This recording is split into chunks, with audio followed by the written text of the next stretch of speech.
आज की तारीख में बनारस की तीन पहचान है। एक तो काशी विश्वनाथ मंदिर, दूसरा यहाँ के बुनकर और तीसरे प्रधानमंत्री नरेंद्र मोदी बन चुके हैं। लेकिन बुनकर और प्रधानमंत्री नरेंद्र मोदी के बीच में एक अद्भुत रिश्ता है। कुछ परेशानियां भी हैं।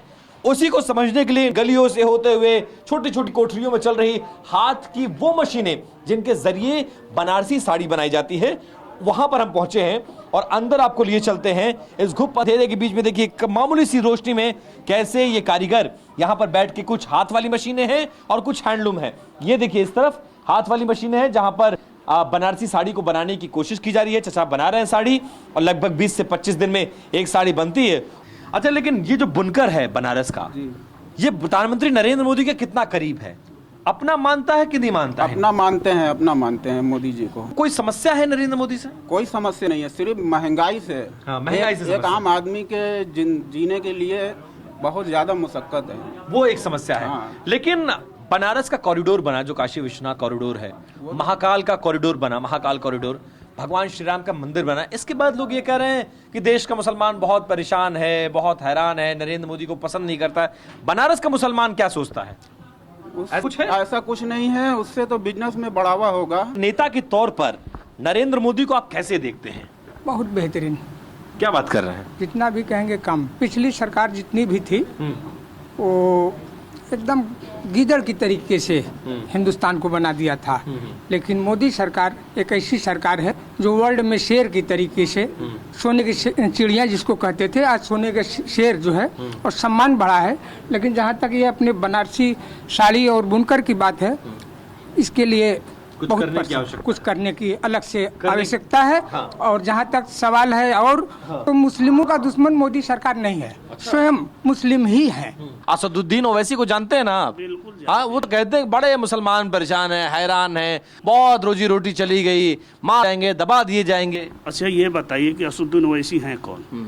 पहले तो उनकी एक पार्टी है MIM। अब भाई वो भी एक नेता है, राजनेता।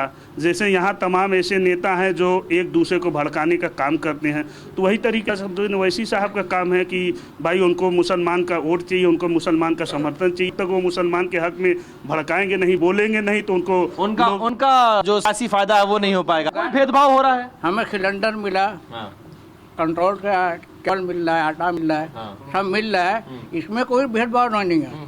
लेकिन जो प्रधानमंत्री और उनके नेता जो हैं मुसलमान के पक्ष लेवे नहीं करते। नहीं तो योजनाएं तो मुसलमानों के लिए चलाते हैं। ये तो अलग ट्रिपल तलाक का मसला हो, चाहे तमाम, ये मसला तो अलग है।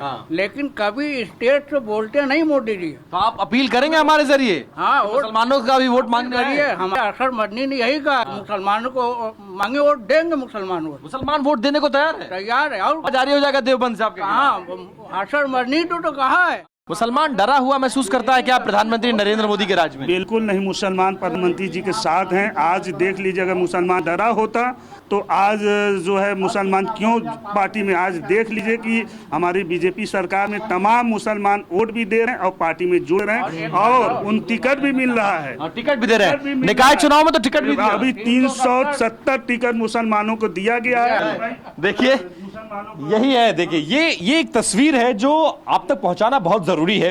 कुछ और जगहों पर अभी चलेंगे क्योंकि पूरी वॉइसेस नहीं आई हैं, कुछ समस्याएं भी हैं, वो समस्याएं भी आना जरूरी है। लेकिन प्रधानमंत्री के तौर पर नरेंद्र मोदी की स्वीकारता उनके वाराणसी के अल्पसंख्यक समाज कितना करता है, ये जानना बहुत आवश्यक है। चर्चा जारी रहेगी, बने रहिए।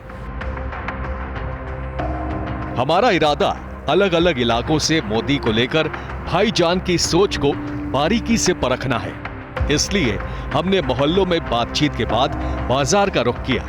तो देखिए बनारस के बाजारों में हैं और आम का मौसम है, खरीदारी चल रही है। नरेंद्र मोदी को एज ए प्रधानमंत्री कैसा नेता मानते हैं? अच्छा मानते हैं, एवरेज मानते हैं, बुरा मानते हैं? बढ़िया मानते हैं, ठीक आदमी। हमारे देश के प्रधानमंत्री हैं तो अच्छा ही मानेंगे हम।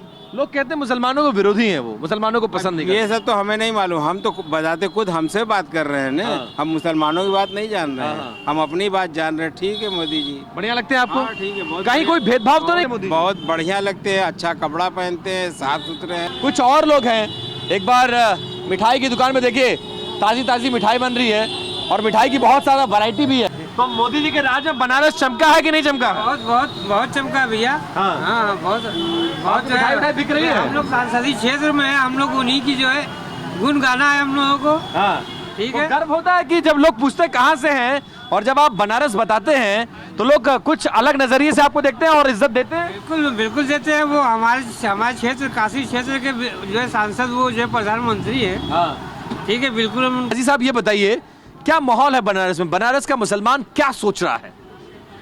बनारस का मुसलमान क्या सोच रहा है? जो काम कर रहे हैं मोदी जी अच्छा कर रहे हैं। 2000